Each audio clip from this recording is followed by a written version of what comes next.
కరెక్టా కాదా, నువ్వు తీసుకున్న నిర్ణయం సరైనదా కాదనేది ఆ సమయంలో నువ్వు తీసుకున్న నిర్ణయమే నీ యొక్క జీవితాన్ని డిసైడ్ చేసింది. అది ఆ నిర్ణయం పట్ల నువ్వు అభివృద్ధి పొందవచ్చు లేక బలహీనపడవచ్చు. నువ్వు తీసుకునే నిర్ణయం అనేది మన యొక్క జీవితాన్ని ఆ విధంగా డిసైడ్ చేసింది. నువ్వు తీసుకునే నిర్ణయం అది నిన్ను ఆశీర్వాదకరంగా ఉంచుతుందా లేక ఆత్మీయంగా నీ యొక్క ఎదుగుదలను పడేసే విధంగా ఉండాలనేది ఈరోజు మనం చూస్తున్నాం.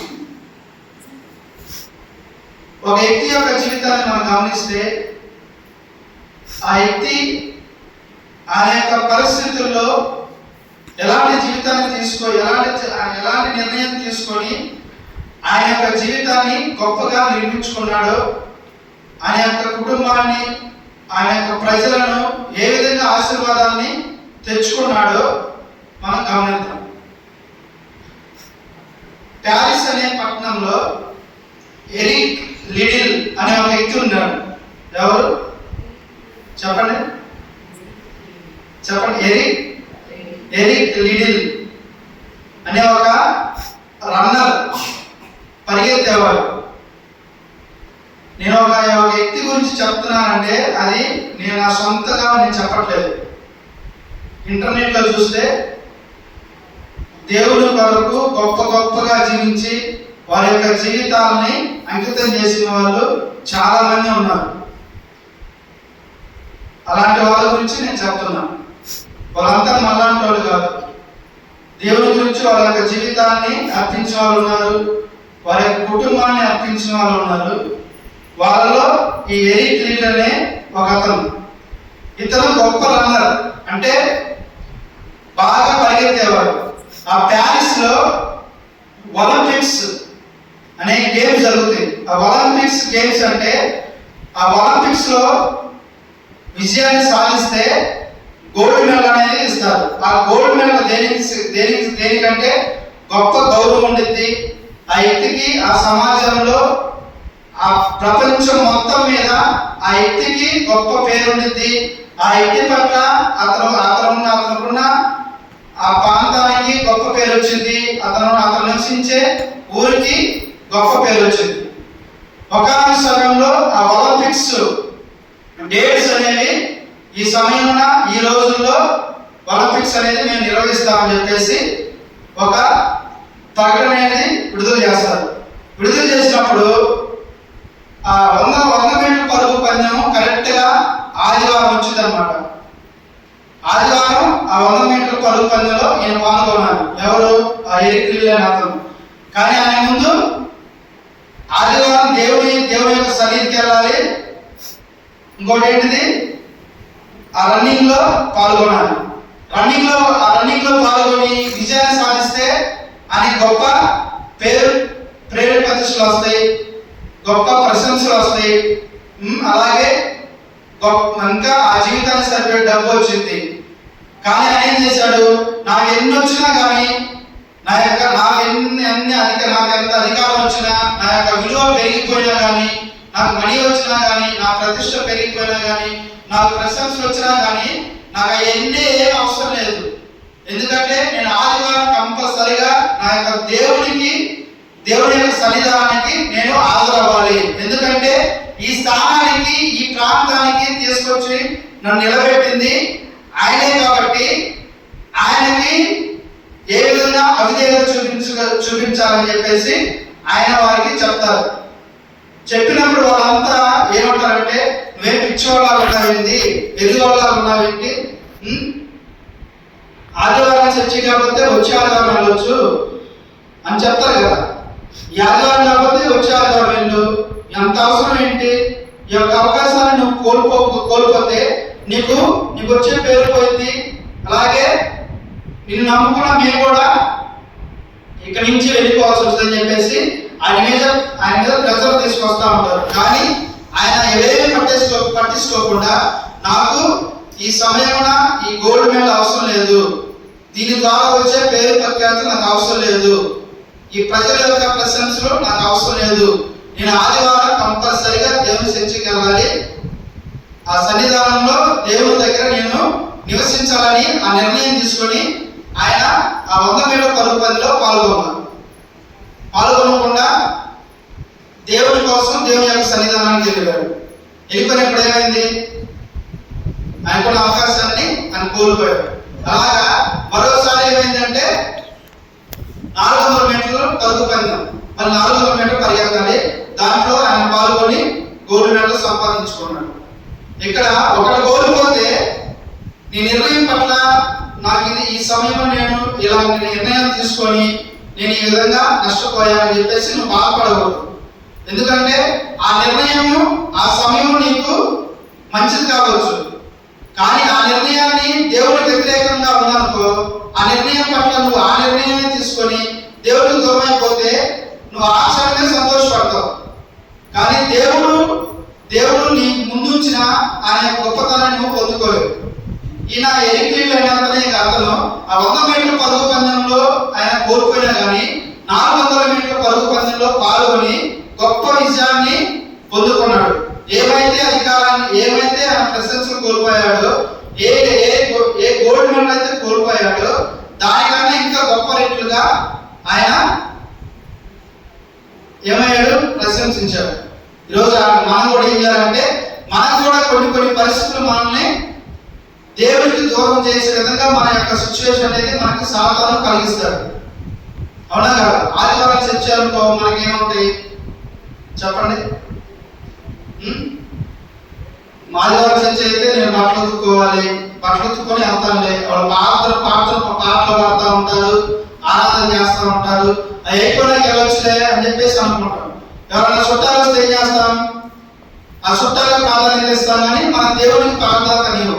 ఈ ఆదివారం కాబట్టి వచ్చే ఆదివారం వెళ్ళొచ్చు, లేకపోతే శుక్రవారం వెళ్ళొచ్చు అని చెప్పేసి మనం దేవుడికి మనం వాల్యూ ఇవ్వకుండా మన సొంత నిర్ణయాలకి మనం వాల్యూ ఇస్తాం. అలాగే బైబిల్లో ఈరోజు ఒక వ్యక్తిని మనం గమనిస్తాం. ఆయన ముందు కూడా ఈ యొక్క ఎరికిలీలు అనే అతని ముందు ఎలాంటి నిర్ణయం అయితే ఉందో, మోషే గారి ముందు కూడా ఇలాంటి నిర్ణయమే, ఇలాంటి పరిస్థితి ఆయనకు వచ్చింది. ఆయన ఆ పరిస్థితి పట్ల ఎలాంటి నిర్ణయాన్ని తీసుకొని గొప్పగా ఆశీర్వదించబడ్డాడో ఈరోజు మనం చూద్దాం. హెబ్రీయులకు రాసిన పత్రిక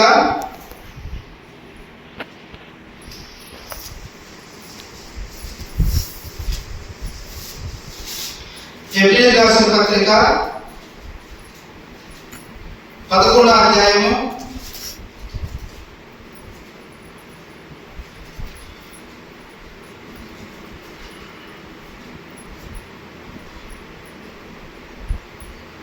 24-27 చదువుకుందాం.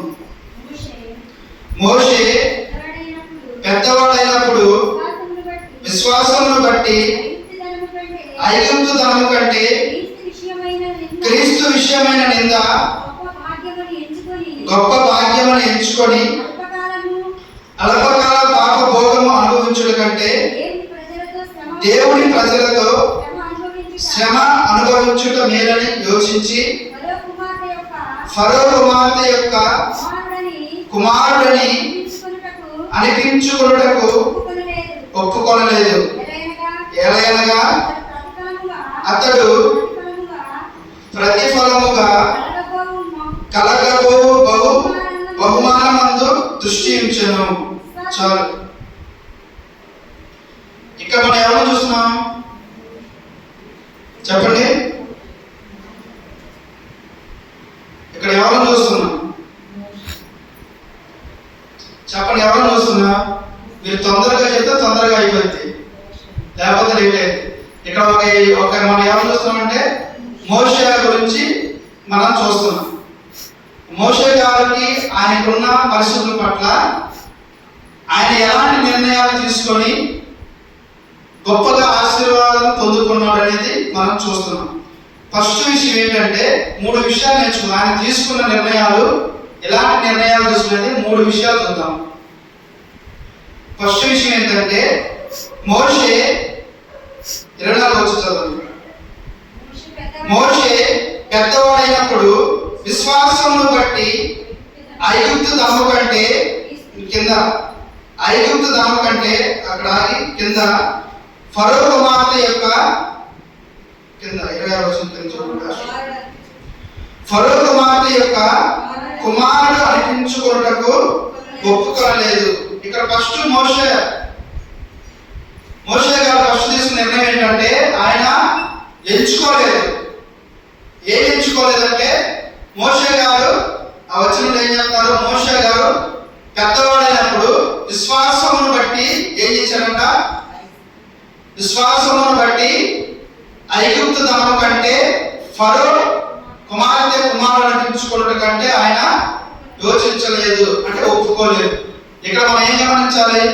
మోషే పెద్దవాడయ్యాడు. పెద్దవాడు అంటే ఏంటి?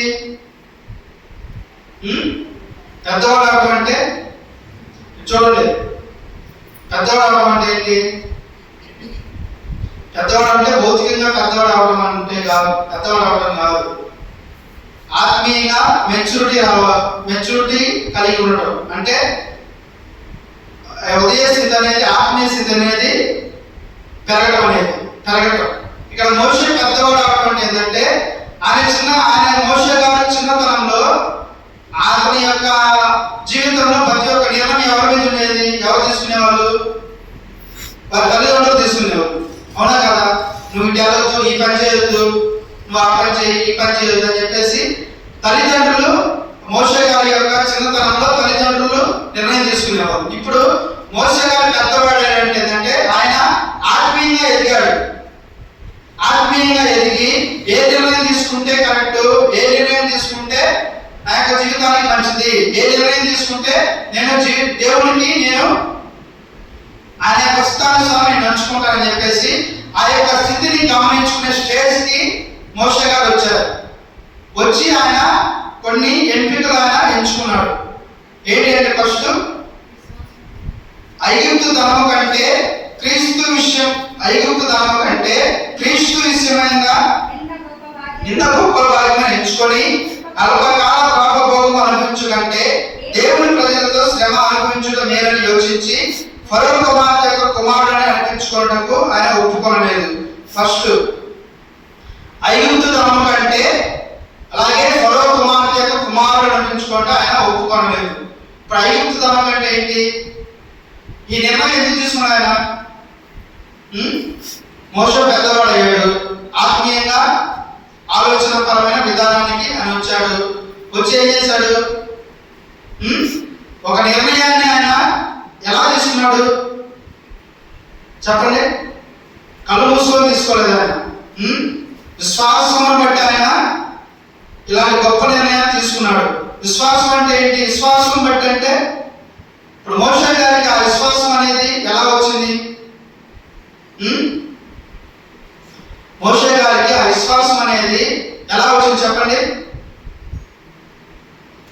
చెప్పండి? మన తల్లిదండ్రులు నేర్పిస్తేనే కదా. మోషే గారి తల్లిదండ్రులు ఎవరు? పైన వచ్చిన చదవండి.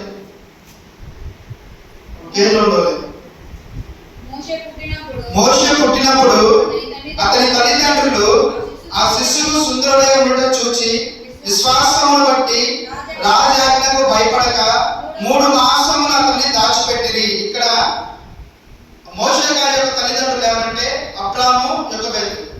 వాళ్ళు ఏం చేశారు? మోషే గారి చిన్నతనంలో ఐగుప్తు రాజు చిన్నపిల్లలను చంపే సమయంలో వారు ఆ మోషే గారిని చూసి ఇతడు సుందరుడై ఉన్నాడు, మనం ఎలా చంపేయాలి, నా చేతులతో నేను ఎలా చంపాలి, మన చేతులతో మనం ఎలా చంపాలని ఆ తల్లిదండ్రులు ఎంతో మనోవేదన అనుభవించుంటారు. అవునా కదా?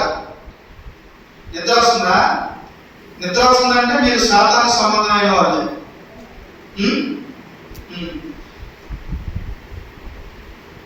మోషే చిన్నప్పుడు సుందరుడై చూసి అంటే ఏంటి? ఈ అబ్బాయి బాగా అందంగా ఉన్నాడు, బాగా తెల్లగా ఉన్నాడు, ఇది చంపితే ఎలా అని ఫీల్ అయ్యారా? చెప్పండి, చెప్పు.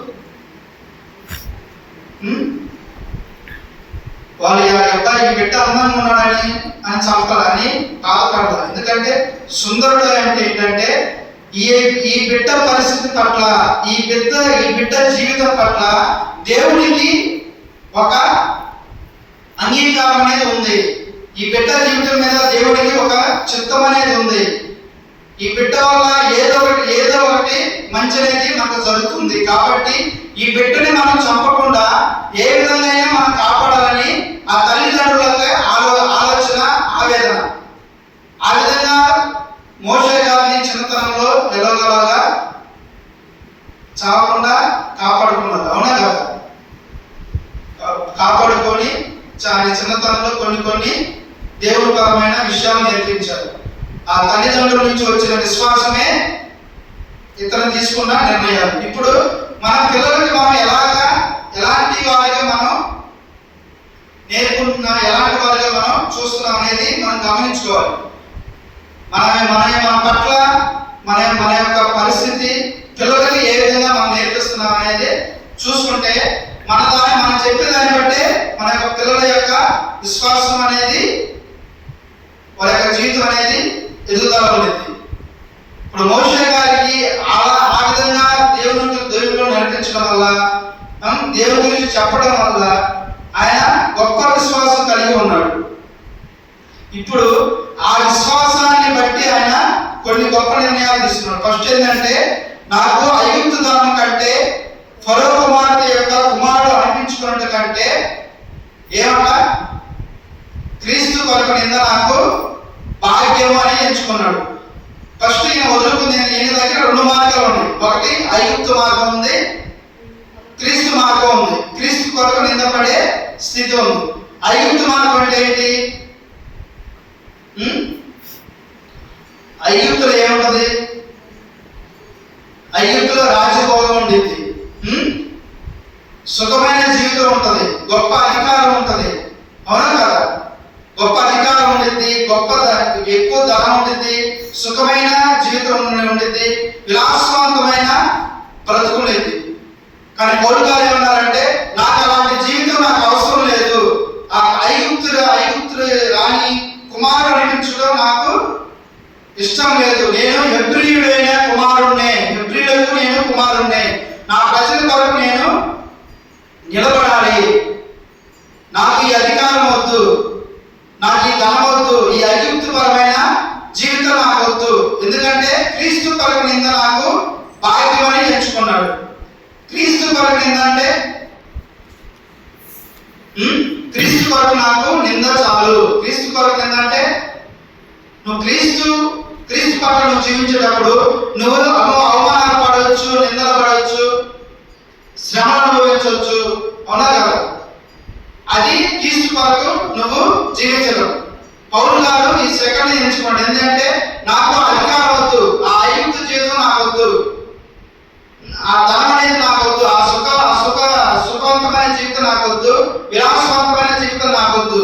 నాకు కావాల్సింది ఏంటంటే క్రీస్తు కొరకు నేను బతకాలి, క్రీస్తు కొరకు నేను శ్రమలు అనుభవించాలి, క్రీస్తు కొరకు నేను ఆ క్రీస్తే నా యొక్క జీవితానికి అంకితంగా నేను ఉంచుకోవాలి, ఆయనే నా జీవితానికి మహిమకరమైన భాగ్యము అని నేను ఎంచుకోవాలి అని చెప్పేసి ఆయన ఒక నిర్ణయాన్ని తీసుకున్నాడు. ఫస్ట్ ఏంటంటే ఆయన ఎంచుకున్నాడు. ఏమెంచుకున్నాడు?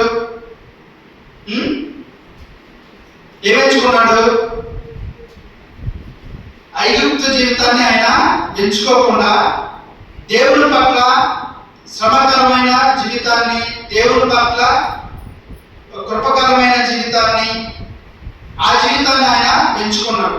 ఈరోజు మన పరిస్థితుల్లో కూడా అలాంటి శ్రమలు అనేవి అలాంటి మన జీవితం ఎదుగుదల స్థితి మనకు వచ్చింది. అవునా కదా?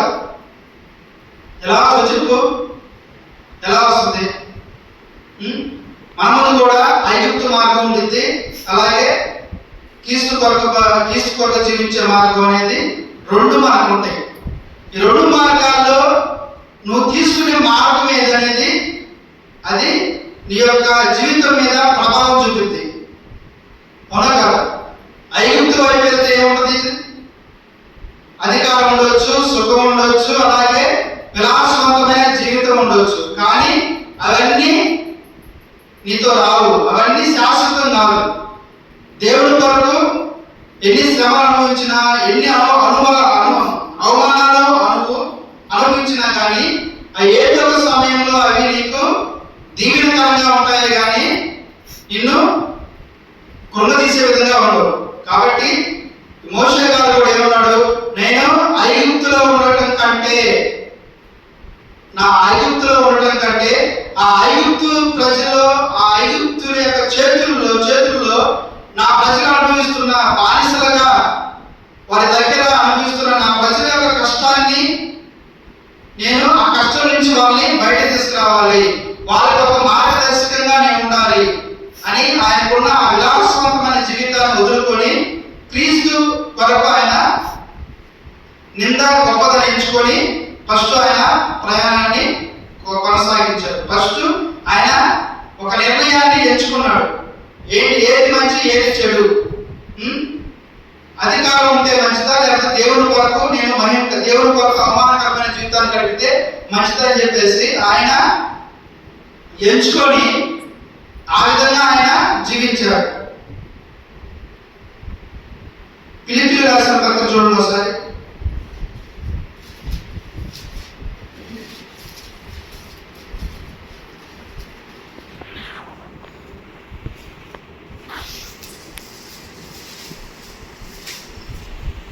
ఫిలిప్పీయులకు రాసిన పత్రిక 2వ అధ్యాయము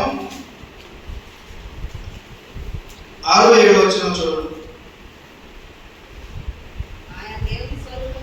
ఆయన దేవుని స్వరూపము కలిగిన వాడై ఉండి దేవునితో సమానముగా ఉండుట విడిచిపెట్టకూడని భాగ్యమని ఎంచుకోలేదు గాని మనుషుల పోలికగా పుట్టి దాసుని స్వరూపమును ధరించుకొని తను తానే రిక్తునిగా చేసుకొనెను. ఇక్కడ ఎవరి గురించి మాట్లాడుతున్నారు?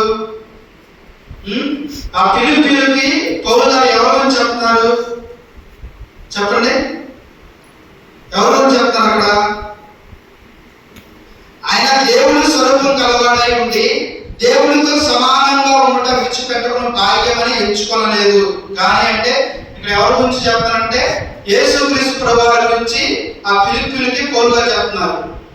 ఏమని చెప్తారంటే ఆయన దేవుని కుమారుడు, దేవుని స్వరూపంలో ఉన్న దేవుడు, కానీ ఆయన గొప్ప భాగ్యమని ఆయన ఎంచుకోకుండా నీ కోసం, నీ పాపకరమైన జీవితం నుంచి నిన్ను బయటకు తీసుకురావడానికి, అలాగే ఏంటి చెప్పండి, నీకు రక్షణ కలగడానికి, నీకు మహిమకరమైన జీవితాన్ని నీకు ఇవ్వడానికి ఆయన తను తానే రిక్తునిగా చేసుకున్నాడు. అంటే దేవుడి యొక్క యేసుక్రీస్తు ప్రభువారి యొక్క తగ్గింపు ఎలాంటిదో ఈ 2 వచనాల్లో మనం గమనిస్తాం. ఏం చెప్తారంటే ఆయన దేవుని స్వరూపాన్ని కలిగి ఉన్నాడు, దేవునితో సమానంగా ఉన్నాడు, కానీ నీ కోసం, నీ బతుకు మార్చడానికి, నిన్ను రక్షణలోకి తీసుకురావడానికి, నీ పాపాన్ని నిన్ను తీసివేయడానికి ఆయన తను తాను రిక్తునిగా చేసుకొని ఈ భూమి మీదకి వచ్చి నిన్ను రక్షించాడు అని చెప్పి పౌలు గారు చెప్తున్నారు. తను తాను రిక్తునిగా చేసుకోవడం అంటే ఏంటి? ఏమీ లేకపోవడం, జీరో, ఏమీ లేకపోవడం. అంటే ఒక అనాథులు ఏ విధంగా రోడ్డు మీద తిరుగుతూ ఉంటారు కదా, అనాథులు ఉంటారు కదా, అలాంటి స్థితిలో దేవుడు వచ్చాడు. ఎందుకు వచ్చాడు? నీ కోసం వచ్చాడు, మనం రక్షించడానికి వచ్చాడు. పాప భారాన్ని మన మీద తీయడానికి ఆయన కూడా దేవుని యొక్క స్వరూపాన్ని ఆయన భాగ్యమని ఎంచుకోకుండా ఆయన తను తాను రిక్తునిగా చేసుకొని ఈ భూమి మీదకి వచ్చాడు. అంటే ఏంటంటే దేవుని యొక్క ఆ అవకాశాన్ని ఆయన ఎంచుకోలేదు, నీ కోసం తగ్గించబడ్డాడు. ఎందుకంటే నిన్ను రక్షించడానికి. అవునా కదా?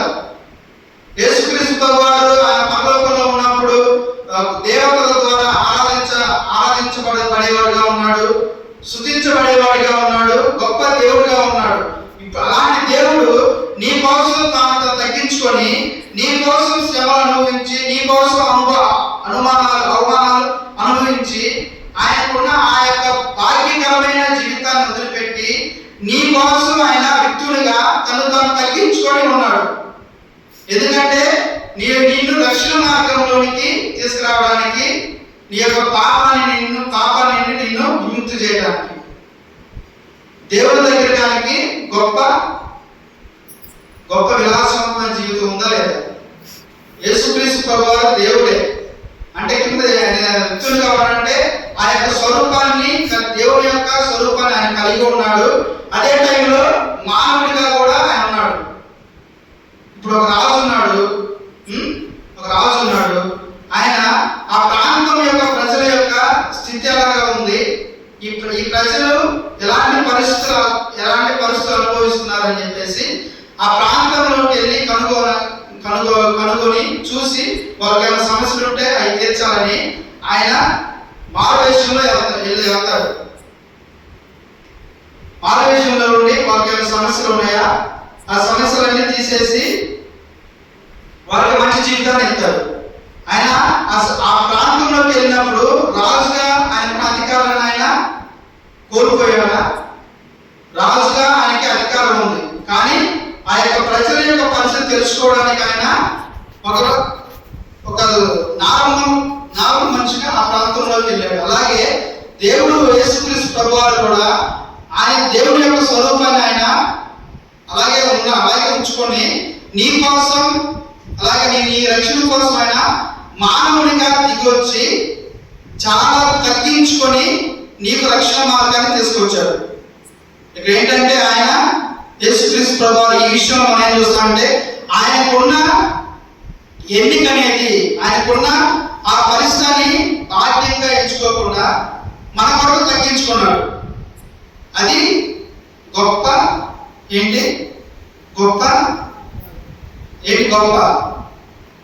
నిర్ణయం, అవునా కాదు? ఇప్పుడు ఫస్ట్ మాట్లాడదు మనం ఎంచుకునే మార్గం ఎలాంటిది అనేది మనం గమనించుకోవాలి. పౌలు గారు కూడా ఏమంటున్నారు, నాకు అన్నీ ఉన్నాయి, నేను గమనియేలు దగ్గర నేను అభ్యాసం చేశాను, నేను రోమి వంశస్థుడిని, నేను గొప్ప జ్ఞానం గలవాడిని అని పౌలు గారు చెప్పుకుంటాడు, అవునా కదా? ఒక అవసరం నేను చెప్పుకొని ఇవేమి నాకు అవసరం లేదు, ఇవేమి నా లాభవంతమైన నా యొక్క జీవితానికి అవసరం లేదు, క్రీస్తు కొరకు నేను బతికితే చాలనుకొని ఆయనకున్న ఆ అధికారాన్ని, అవకాశాన్ని అవన్నీ పెంటతో సమానం అని చెప్పేసి ఆయన అనుకుంటాడు. అలాగే ఫస్ట్ మన యొక్క నిర్ణయంలో మనం ఒక ఎంచుకునే పద్ధతి కలిగి ఉండాలి. మనం ఒక నిర్ణయాన్ని తీసుకునేటప్పుడు ఏది నా యొక్క జీవితాన్ని నిలబెడుతుంది, ఏది నా యొక్క విశ్వాసాన్ని పడగొడుతుంది అనేది నువ్వు ఎంచుకోవాలి. ఎంచుకొని నీ యొక్క విశ్వాసాన్ని నువ్వు కొనసాగించుకోవాలి.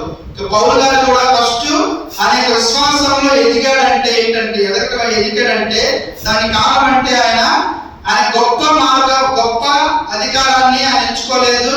ఐగుప్తు జీవితం అంటే సుఖకరమైన విలాసవంతమైన జీవితం నాకు అవసరం లేదు, నేను క్రీస్తు కొరకు నేను బతికితే చాలు, దాని పట్ల నాకు వచ్చే శ్రమైన నేను ఇష్టంగా భరిస్తాను, కష్టమైన నేను ఇష్టంగా భరిస్తాను, నాకు ఈ స్థానం చాలు, నాకు ఈ పరిస్థితి చాలని ఆయన ఒక గొప్ప నిర్ణయం తీసుకున్నాడు.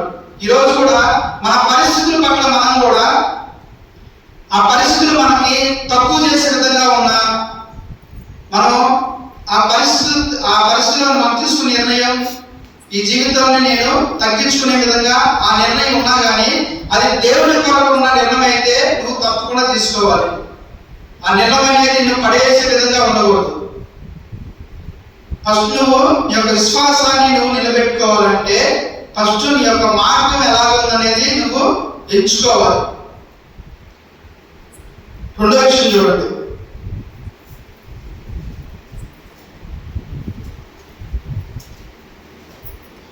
హెబ్రీయులకు రాసిన పత్రిక మళ్ళీ ఫస్ట్ చదువుకున్నాం కదా, అక్కడ 26వ వచనం చదవండి.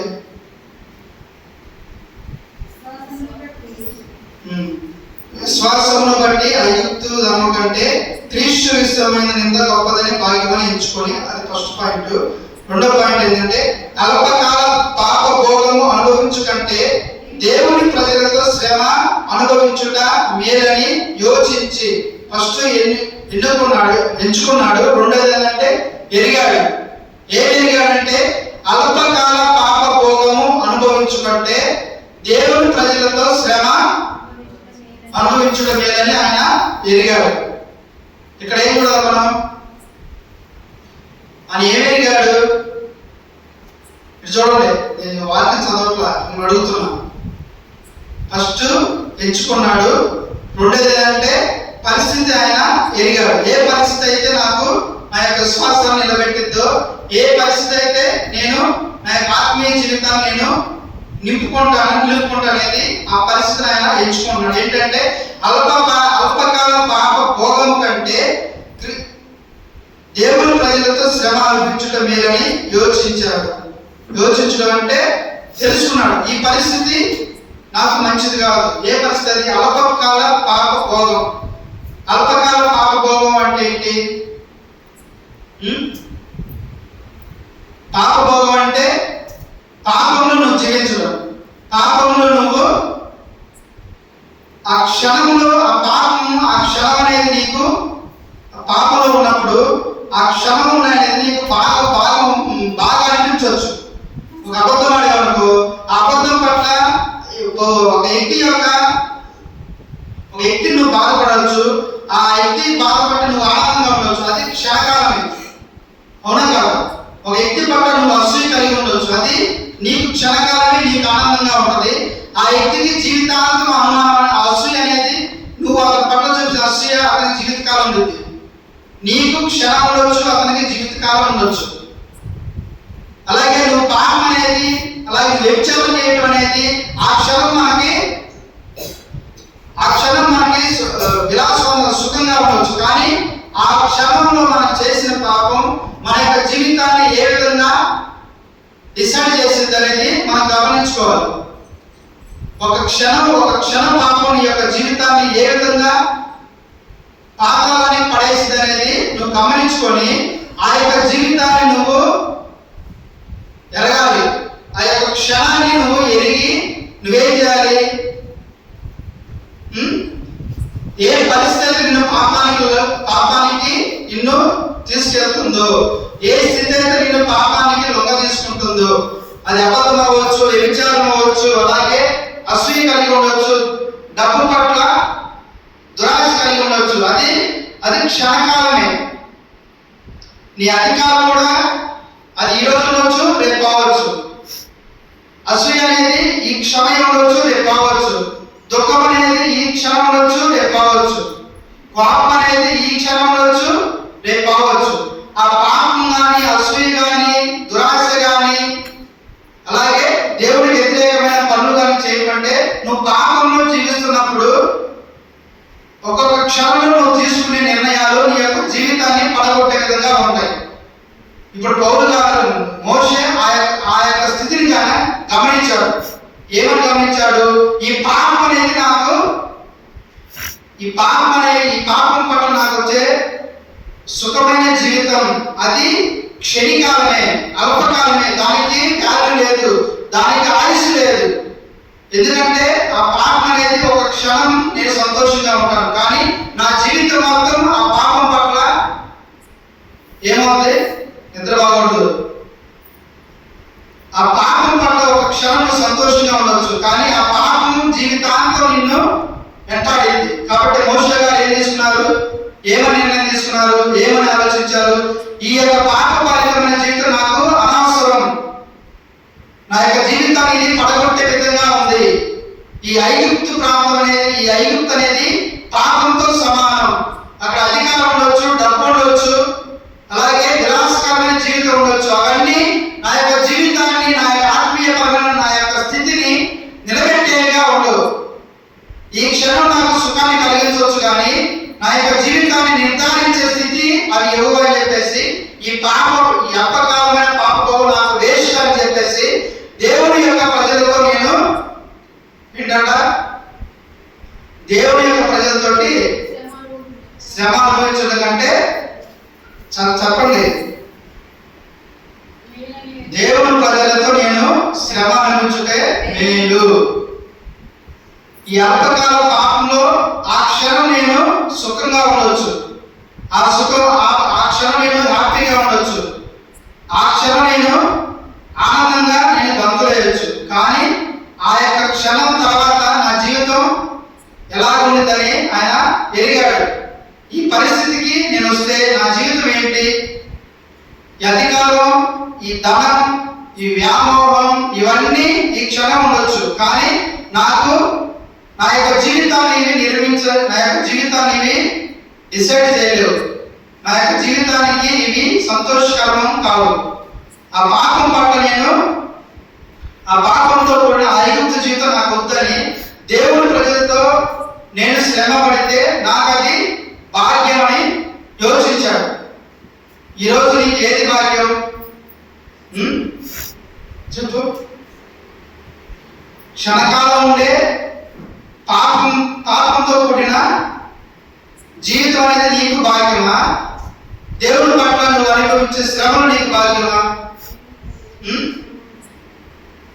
నీ దగ్గర దేవుడు ఇక్కడ మోషే గారు ఇద్దరు పరిస్థితులు, ఇద్దరు ప్రజలు చెప్తున్నారు.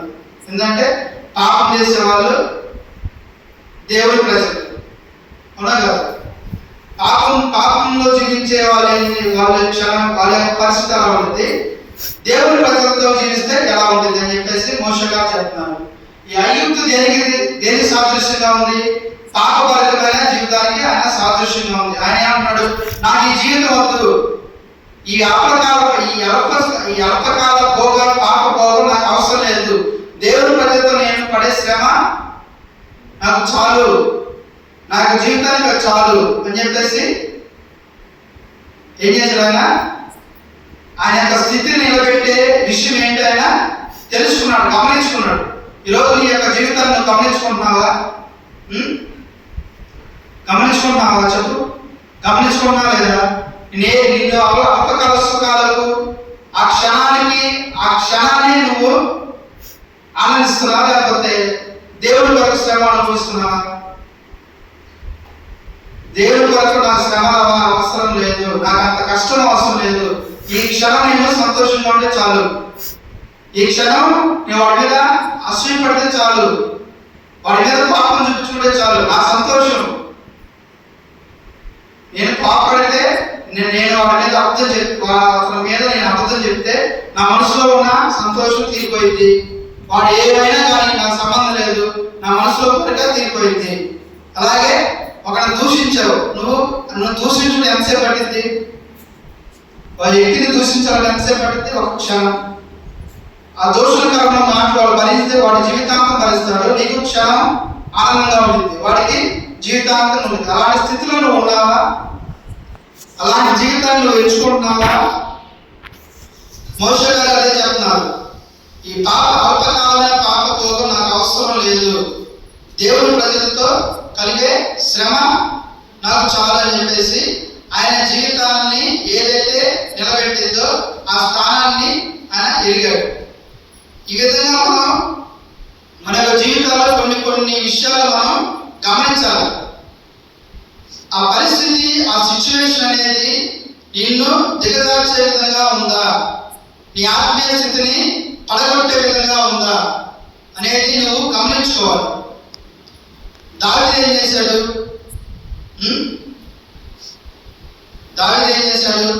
ఒక్క క్షణం ఆయన యొక్క శరీరపరమైన ఆశల కోసం ఏం చేశాడు?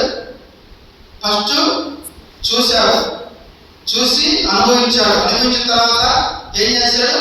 హత్య చేశాడు. ఒక్క క్షణం ఆయన యొక్క శరీరాన్ని సుఖపరచుకోవడం కోసం 3 పాపాలు చేశాడు, అవునా కదా? ఏం చేశాడు? 3 పాపాలు. చూడటం కూడా పాపమే, అనుభవించడం కూడా పాపమే. ఆ పాపాన్ని కప్పుపుచ్చుకోవడానికి ఏం చేశాడు? వ్యక్తిని చంపేశాడు. దేనికి? అల్పకాల పాపం. ఆ క్షణాన్ని ఆ యొక్క భౌతికమైన శరీరాన్ని తృప్తిపరచుకోవడం కోసం ఆయన ఏం చేశాడు? ఆయన యొక్క లక్ష్యాన్ని పాపం మీద ఉంచాడు. కానీ ఆయన యొక్క లక్ష్యం ఏంటి? యుద్ధానికి వెళ్ళి యుద్ధం చేయడం. యుద్ధానికి వెళ్ళి యుద్ధం చేయకుండా ఏం చేశాడు? ఆయన యొక్క శరీరాన్ని సుఖపెట్టుకోవడం కోసం పాపం చేశాడు. అలాగే మనలో పాపం అనేది కలగడానికి ఒక క్షణం చాలు. సాతాను ఆ విధంగా మన యొక్క హృదయాలను ప్రేరేపిస్తాడు. నువ్వు అప్పుడు ఏం చేయాలి? ఆ పాపానికి లొంగిపోవాలా, లేకపోతే ఏం చేస్తావు? యేసుక్రీస్తు ప్రభువు ఏం చేశారు చెప్పండి? 10 నిమిషాలు నేర్పిస్తారు, లేకపోతే లేదు చెప్పండి. యేసుక్రీస్తు ప్రభువారిని కూడా సాతాను శోధించిందిగా. కానీ యేసుక్రీస్తు ప్రభువారు ఏం చేశారు? ప్రతి విషయం వాక్యం ద్వారా, దేవుని యొక్క వాక్యం ద్వారా సాతానికి సమాధానం చెప్పాడు. కొంతమంది ఒక పూట తిండి లేదని చెప్పేసి అబద్ధాలు హత్య చేసేవాళ్ళు ఉన్నారు. ఉన్నారా లేదా? అన్నం కోసం హత్య చేసేవాళ్ళు లేరా? ఉన్నారు. బైబిల్లో లేరా? హత్యలు చేయలేదు కానీ వాళ్ళకున్న ఆశీర్వాదాన్ని కోల్పోయిన వాళ్ళు ఉన్నారు ఒక్క పూట భోజనం కోసం. ఎవరు వాళ్ళు చెప్పండి? ఏసావు ఎవరు? శారా కుమారుడా? శారా ఎవరు? ఏసావా? ఇస్సాకు భార్య ఎవరు? రెబ్కా. ఏసావు యాకోబు ఉన్నారు కదా. ఏసావు పెద్ద కుమారుడు, జ్యేష్ఠ పుత్రుడు. దేవుని ద్వారా జ్యేష్ఠ పుత్రత్వం తెచ్చుకున్న ఏసావు ఒక పూట అన్నం కోసం ఏం చేశాడు? అతనుకున్న ఆశీర్వాదాన్ని అమ్ముకున్నాడు. ఎవరికి అమ్ముకున్నాడు? తమ్ముడికి అమ్ముకున్నాడు. కారణం ఏంటి? వాడు కడుపు నింపుకోవాలని ఆశ. ఈ సమయం నా కడుపు నిండితే చాలు, ఆ కడుపు నిండుకుంటే చాలని అతనుకున్న ఆశ పట్ల వాడు జీవించాడే కానీ దేవుడు అతనికి ఇచ్చిన గొప్ప భాగ్యాన్ని అతడు ఆలోచించరు. ఈ జ్యేష్ఠత్వం అంటే ఏంటి? నాకు అసలు ఏం అవసరం, దీనివల్ల నాకు ఉపయోగం ఉందా? ఈ క్షణం నా యొక్క ఆకలి తీర్చిందా? ఈ క్షణం నా దాహాన్ని తీసిందా? ఈ జ్యేష్ఠత్వం అనేది వేస్ట్, నాకెందుకు? ఈ సమయం ఈ యొక్క చిక్కుడు కలిపోతుంటే నా కడుపు ఉండిద్దని చెప్పేసి వాడు ఆలోచించి యాకోబుకి అతనుకున్న జ్యేష్ఠత్వాన్ని ఇచ్చాడు. యాకోబు కూడా ఆశ, వాడే అన్నం మీద ప్రేమతో ఇవ్వాల. వాడికి కూడా ఆశ. ఏంటి ఆశ? ఆ జ్యేష్ఠత్వం వీడికి వస్తే వీడి గొప్పగా అవ్వాలని చెప్పేసి వీడికి ఆశ. వాడికి ఆశ ఉంది, వీడికి ఆశ ఉంది. ఇద్దరులో ఎవరు కరెక్ట్ కాదు. వాడి ఆకారం పట్ల ఆ ఏసావుకి ఆశ, ఆ జ్యేష్ఠత్వం పట్ల యాకోబుకి ఆశ. ఇక్కడ ఇద్దరు ఎవరు మంచి వాళ్ళు? కాబట్టి క్షణం ఉండే పాపం కోసం నీ యొక్క జీవితాన్ని ఏం చేసుకోవద్దు? నీ జీవితాన్ని సాతానికి అప్పగించుకోవద్దు. ఆ క్షణమే నీ యొక్క జీవితాన్ని ఏం చేస్తుంది? ఆ క్షణమే నీ 100 ఏళ్ల జీవితాన్ని ఏం చేసింది? నాశనం చేసింది. కాబట్టి ఆ క్షణంలో నువ్వు తీసుకునే నిర్ణయమే నీ యొక్క జీవితాన్ని నిలబెట్టింది. ఇప్పుడు మోషే గారు కూడా అల్పకాల పాప భోగం నేను అనుభవించడం కంటే దేవుని ప్రజలతో శ్రమ అనుభవించుటే మంచిది అని ఆయన యోచించాడు. అంటే ఎరిగాడు. ఫస్ట్ ఏం కావాలి, నా యొక్క జీవితాన్ని నిలబెట్టేది ఏం కావాలనేది ఫస్ట్ ఏం చేశాడు? ఆయన ఎంచుకున్నాడు. నా మార్గం నా యొక్క జీవితాన్ని ఏదైతే నిలబెట్టిందో దాన్ని ఎంచుకున్నాడు. తర్వాత నా స్థితి ఏమిటనేది ఆయన ఎరిగాడు. మూడోది చదవండి. ఇవన్నీ ఎందుకు చేశాడంటే పౌలు గారు 26వ డాష్లో యాలయనగా అతడు ప్రతిఫలముగా కలగబోవు బహుమానమందు దృష్టి ఉంచెను. విశ్వాసమును బట్టి అతడు అదృశ్యుడైన వాడిని చూచినట్లు స్థిరబుద్ధి గలవాడై రాజాగ్రహమునకు భయపడక ఐగుప్తును విడిచిపోయాడు. ఇక్కడ పౌలు గారు ఈ రెండు ఎందుకు చేశాడు? ఆయన డబ్బు నాకు అవసరం లేదు, అధికారము నాకు అవసరం లేదు, ఈ సమయమున నా యొక్క జీవితాన్ని విలాసవంతంగా ఉంచే పరిస్థితులు, ప్రజలు, ఈ సిచ్యువేషన్స్ నాకు అవసరం లేదు. ఎందుకంటే ఇవన్నీ క్షణమాత్రం ఉండే భోగాలు మాత్రమే. కానీ అని లేకపోతే ఏమని చెప్తున్నాడు, నాకు రాబోయే ప్రతిఫలము ఉంది అని చెప్పేసి ఆయన కలగబోయే ప్రతిఫలం గురించి ఆయన ఎదురు చూచాడు. ఫస్ట్ ఎంచుకున్నాడు, 2 ఎరిగాడు, 3 ఎదురు చూచాడు. దేనికోసం ఎదురు చూచాడు ఆయన? ప్రతిఫలం కోసం ఎదురు చూచాడు. ఏంటి ఆ ప్రతిఫలం? ప్రతిఫలం అంటే ఏంటి చెప్పండి. ప్రతిఫలం అంటే ఏంటి? ఫలం అంటే ఏంటి? ఫలం అంటే ఏంటి? ఇప్పుడు రైతు ఒక మొక్క నాటుతాడు. ఫస్ట్ ఏం చేస్తాడు? విత్తనం వేస్తాడు. ఆ విత్తనం మలిసిద్దా లేదా అనేది అతనికి తెలిసిద్దా? తెలిసిద్దా తెలియదా? ఈ పంట బాగా పండింది అని చెప్పేసి ఆయన విత్తనం వేస్తాడా? చెప్పలేదు. మీరు పనులకు వెళ్తారు కదా, ఆ విశ్వాసం ఉంది కాబట్టి విశ్వాసం బట్టి ఆయన అంటే కోరిక ఉన్నది ఆయనకి. నేను ఈ విత్తనం నాటితే నాకు సరైన పంట వచ్చింది, నేను నా కుటుంబాన్ని పోషించుకుంటానని ఒక ఆశ కలిగి ఆయన విత్తనం నాటుతాడు. ఆ విత్తనం ఫస్ట్ ఏమైంది? మొలకెత్తి ఫలాన్ని ఇచ్చింది. ఇక్కడ మోషే గారు ఏం చెప్తున్నారంటే, నా ముందున్న ఈ పరిస్థితులన్నీ నాకు అవసరం లేదు. ఈ పరిస్థితులు మొత్తం నా యొక్క విశ్వాసాన్ని బలహీనపరిచేవిగా ఉన్నాయి. కానీ నా యొక్క విశ్వాసాన్ని బలవంతంగా చేసేది రాబో ప్రతిఫలం కోసం నేను వేచి ఉంటాను. ఆ ప్రతిఫలం కోసం ఇవన్నీ నేను ఎదురు అవసరం లేదు. అంటే ఆ రాబో ప్రతిఫలం నాకు వస్తుంది. కాబట్టి ఈ అల్పకాలం పాపభోగం నాకు అవసరం లేదు, ఈ అధికారం నాకు అవసరం లేదు, ఈ విలాసవంత జీవితం నాకు అవసరం లేదు అని చెప్పేసి పౌలు గారు ఆయన విశ్వాసాన్ని బట్టి ఆయన కలగబో ప్రతిఫలం కోసం ఎదురు చూశాడు. ఈ 3 విషయాలు ఆయన ఎలా తీసుకున్నాడంటే, ఆయన విశ్వాసమును బట్టి, దేవుని పట్ల అతనుకున్న విశ్వాసం. ఆయన ఈ క్షణమున ఆయన బాధపడవచ్చు, ఆ క్షణంలో అతను కష్టాలు పడవచ్చు. కానీ ఆ కష్టాలు మాత్రం కొన్ని కాలాలు మాత్రమే, కొన్ని సంవత్సరాలు మాత్రమే, కొన్ని నెలలు మాత్రమే. అవి ఈ పరిస్థితులు అనేవి నాకు ఉంటాయి. కానీ నా యొక్క జీవితం తర్వాత దేవుని యొక్క దృష్టిలోకి వెళ్తే, దేవుని దృష్టిలో నా యొక్క జీవితం ఉంటే ఆయన నాకు ఇవ్వబో ప్రతిఫలం అనేది నాకు ఎలా ఉంటుంది? యుగాలుగా ఉంటుంది. నాకు ఆ ప్రతిఫలం చాలు అని ఆయన కలగబోయే ప్రతిఫలం కోసం ఆయన ఎదురు చూశాడు. ఇప్పుడున్న పరిస్థితి ఆయన తీసుకోకుండా ఆయనకి రాబో పరిస్థితి ఆయన ఎదురు చూశాడు. అంటే రాబో పరిస్థితి ఎలా ఉంటుందో ఆయనకు తెలియదు. ఆ రాబో పరిస్థితి ఎప్పుడు వస్తుంది అని ప్రతిరోజు, ప్రతి క్షణము, ప్రతి నెల, ప్రతి సంవత్సరం ఎదురు చూసి ఆయన యొక్క ప్రతిఫలాన్ని పొందుకున్నాడు. అవునా లేదా? అవునా కాదు? మోషే గారిని యేసుక్రీస్తు ప్రభు దేవుడు ఏ విధంగా ఆయన్ని వాడుకున్నాడు చెప్పండి?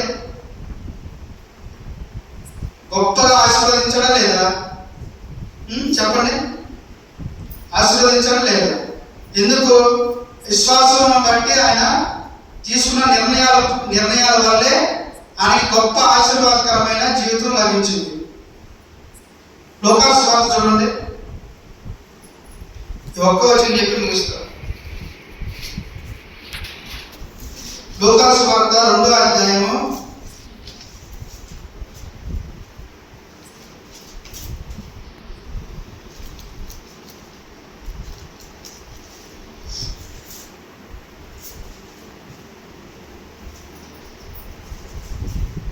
25వ వచనం చదువు. 25, 26. యెరూషలేమునందు సిమియోనును ఒక మనుష్యుడుండెను. అతడు నీతిమంతుడును భక్తిపరుడై ఉండి ఇశ్రాయేలు యొక్క ఆదరణ కొరకు కనిపెట్టువాడు. పరిశుద్ధాత్మ అతని మీద ఉండెను. అతడు ప్రభు యొక్క క్రీస్తును చూడక మునుపు మరణం పొందడని అతనికి పరిశుద్ధాత్మ చేత బయలుపరచబడి ఉండెను. ఆత్మవశుడై అతడు దేవాలయంలోకి వచ్చెను. అంతటా ధర్మశాస్త్ర పద్ధతి చొప్పున ఆయన విషయమై జరిగించుటకు తల్లిదండ్రులు శిశువైన యేసును దేవాలయంలోకి తీసుకొని వచ్చినప్పుడు అతడు తన చేతులలో ఆయనను ఎత్తుకొని దేవుని స్తుతించుటూ ఇట్లా నేను, నాదా, ఇప్పుడు నీ మాట చొప్పున సమాధానంతోనూ నీ దాసుని పోనిచ్చుచున్నావు. అన్ని జనులకు నిన్ను బయలుపరచుటకు వెలుగుగాను, నీ ప్రజలైన ఇశ్రాయేలుకు మహిమగాను, నీవు సకల ప్రజల ఎదుట సిద్ధపరచిన నీ రక్షణ నేను కన్నులారా చూచి తిని. ఇక్కడ ఒక వ్యక్తిని మనం గమనిస్తున్నాం. ఆ వ్యక్తి ఎన్నో సంవత్సరాలుగా ఆయన దేవుడి పరిశుద్ధాత్మ ఆయనకి ఇచ్చిన వాగ్దానాన్ని ఆయన యొక్క జీవితంలో నిలుపుకొని ఆ యొక్క వాగ్దానం కోసం ఆయన ఎదురు చూస్తున్నాడు. ఆ వాగ్దానం వచ్చే వరకు, నేను ఆ వాగ్దానం నెరవేరే వరకు నేను జీవించి ఉంటానని చెప్పేసి ఒక వ్యక్తి తీర్మానం తీసుకున్నాడు. ఎవరా వ్యక్తి? సుమయోన్ అనే వ్యక్తి. ఏంటా తీర్మానం? ఏంటా వాగ్దానం? యేసుక్రీస్తు ప్రభువారు ఈ లోకానికి వస్తాడు. ఆయన అన్ని జనులకు ప్రతి ఒక్కరికి వెలుగుగా ఉంటాడు. ఆయనే ఆదరణకర్త అనే వాగ్దానం ఆయన నమ్మి ఆ వాగ్దానం పట్ల ఆయన ఆ వాగ్దానం కోసం ఎదురు చూశాడు. ఎప్పుడైతే యేసుక్రీస్తు ప్రభువారు వస్తారో ఆయన నేను చూసి నేను చనిపోతానని చెప్పేసి ఆ ఆదరణకర్త కోసం ఆయన ఎదురు చూశాడు. ఎవరు? సుమయోన్ అనే ఒక నీతిమంతుడు, ఒక భక్తిపరుడు. ఆయనకి ఇచ్చిన వాగ్దానం ఎన్ని సంవత్సరాలుగా అయి ఉండొచ్చు, అవునా కాదు? అన్ని సంవత్సరాలుగా ఆయన ఆ వాగ్దానాన్ని కనిపెట్టుకొని ఉన్నాడు. ఒకనొక సమయంలో యేసుక్రీస్తు వారు చిన్న పిల్లవాడిగా తల్లిదండ్రులంటే అక్కడ యేసేపు మరియు అక్కడ దేవాలయం తీసుకొచ్చినప్పుడు యేసుక్రీస్తు ప్రభు వారిని చేతిలో తీసుకొని, నాదా, ఇప్పుడు నా యొక్క జీవితానికి సమాధానం దొరికింది, ఇప్పుడు నువ్వు ఇచ్చిన వాగ్దానం నెరవేరింది, ఈయన ఈ యొక్క ప్రపంచానికి వెలుగుగా ఉంటాడు అనే నీ యొక్క వాగ్దానాన్ని నెరవేర్చుకోండి, ఈయన ద్వారా నెరవేర్చావు. ఈయన చూసి ఈయన చూడడం వల్ల ఇంతటితో చనిపోయినా కానీ నాకు నా యొక్క ఆత్మకు శాంతి, నాకు సమాధానం దొరికిందని చెప్పేసి ఆయన సంతోషించి స్తుతిగానం చేశాడు. ఫస్ట్ ఆయన ఏం చేశాడంటే ఎదురు చూశాడు.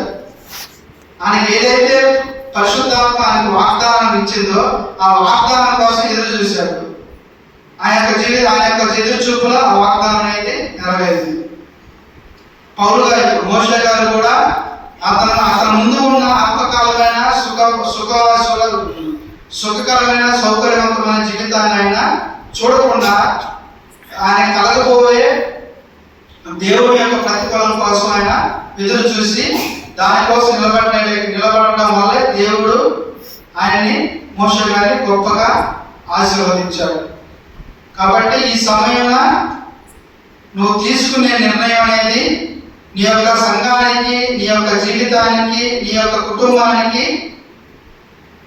కుటుంబానికి ఆశీర్వాదకరంగా ఉందా లేదనేది నువ్వు గమనించుకోవాలి. నువ్వు తీసుకునే నిర్ణయాలు నీ యొక్క విశ్వాసాన్ని నిలబెడుతున్నాయా, నీ యొక్క సంఘాన్ని నిలబెడుతున్నాయా, నీ యొక్క కుటుంబాన్ని నిలబెడుతున్నాయి అనేది మీరు మీ యొక్క హృదయాన్ని మీరే పరిశీలించుకోండి. కళ్ళు మూసుకుంటే చిన్న ప్రార్థన చేసుకోండి. ప్రేమగల నా తండ్రి, కృపగల యేసు ప్రభువా, మీ పరిశుద్ధమైన పాదములకు వందనాలు, స్తుతులు, స్తోత్రాలైనా ఇప్పటి వరకు దేవా మీ దాసుల ద్వారా మీరు మాతో మాట్లాడిన విధానాన్ని బట్టి మీకే స్తోత్రాలు దేవా. మేము తీసుకునే నిర్ణయాలు మా యొక్క విశ్వాసాన్ని బలపరిచేవిగా ఉన్నాయా లేకపోతే కుంగదీసే విధంగా ఉన్నాయా అనేది మీరు మాతో మాట్లాడే దేవా. మోషే గారి విశ్వాసం బట్టి ఎలాంటి నిర్ణయాలు అయితే తీసుకున్నారు దేవా, మేము కూడా అలాంటి నిర్ణయాలు తీసుకొని మాకు ఎలాంటి మార్గమో మాకు శ్రేయస్కరమో దేవా, ఆ మార్గాన్ని మేము ఎంచుకొని మా యొక్క జీవితాన్ని నిలబెట్టే, మా యొక్క విశ్వాసాన్ని నిలబెట్టే పరిస్థితులు ఏంటియో మేము ఎరిగి దేవా,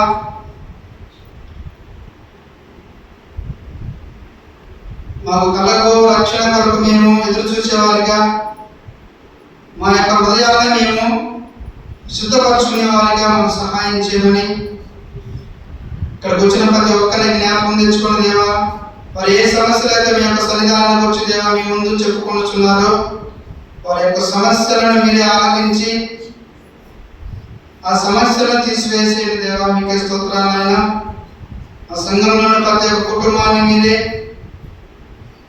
గమనించలేసయ్యా. మీ ఆత్మను ప్రతి కుటుంబం మీద కుమ్మరించి దేవా, ఆ కుటుంబాల్లో సాతాను సంబంధమైన వైఖరులు తీసివేసి మీ యొక్క మార్గము, మీ యొక్క కృప, మీ యొక్క ప్రేమ ఆ సంఘాల్లో ఆ కుటుంబాలలో కలిగే విధంగా మీరే సహాయం చేయండి దేవా. వాక్యం ద్వారా మమ్మల్ని బలపరిచి దేవా, మీ యొక్క సంఘాన్ని అభివృద్ధిపరుచుకునే వారిగా మమ్మల్ని మార్చమని మా ప్రభు రక్షకుడు యేసుక్రీస్తు ప్రభు వారి పరిశుద్ధమైన నామములో అడిగి వేడుకుంటున్నాను తండ్రి. ఆమేన్.